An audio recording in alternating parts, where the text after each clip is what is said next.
Welcome back to this channel, and you know what we do here. We are on a journey on purposeful parenting purposefully, and I believe that you've been enjoying our episodes, and thank you so much. Thank you to everyone there for your comments, for your sharing our programs, and also for your likes. I really appreciate it. It's an encouragement to what we are doing. Parenting is everything. Parenting is important if you want to have a good family, a good nation, a good community, and a good world. Thank you very much. And so today we are looking into a very important topic. Very, very important. Very, very important, parents. And I'm talking to both fathers and mothers here. Do you know your child's friend? Do you know? I'm asking you. And how many of the friends of your child do you know? That's another question. It's possible for you to know one and you don't know the others. How many of them do you know? Do you know that friendship is natural? You will believe that, oh, my child is an introvert, does not have a friend. Has somebody he or she is sitting with.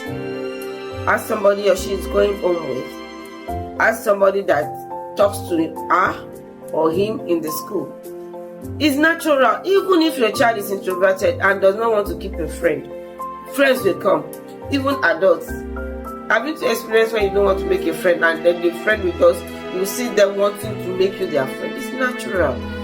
We want to bond. And every child needs a friend, wants a friend, and most often has friends. I'll give you an example of some things that happened, a biblical story that will teach you that it's important to know the friend of your child. And that will help you to know where your child is going. When you know the friend of your child, you know their movement, because the friend of your child determines the movement of your child, especially movement when you talk about where they go,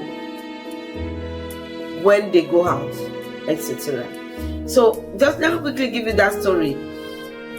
I read a passage of the Bible, and it was really a passage that affected me after it. I spent time praying. Elisha was coming down after getting power from Elijah, and as he was coming down to Jericho, there were this group of children. I don't know their age because the Bible didn't tell us, but they were children.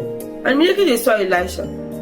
I don't know, it could be one of them that started shouting or abusing Elisha, raining some funny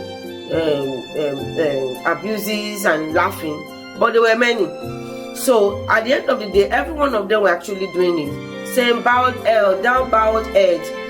Probably you have not seen Elisha, but from that illustration, Elisha actually had a bowed head, and they were abusing him. Now, every one of those children they weren't the children from one family, I'm sure.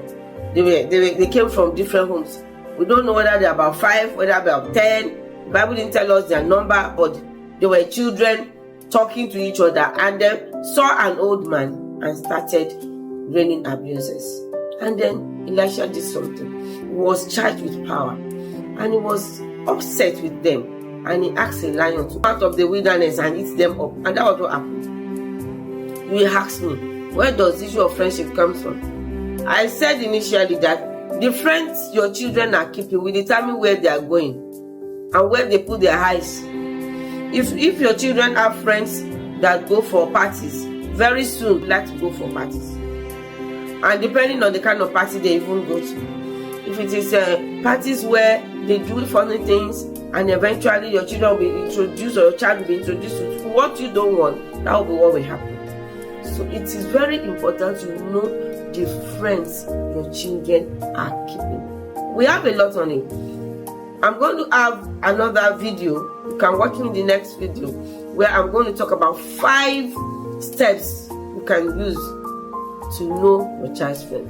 Please follow me on that. You will not want to miss that. Please remember that parenting purposefully is very important in this age that we are in, especially with the Gen Zs and the Alpha generation.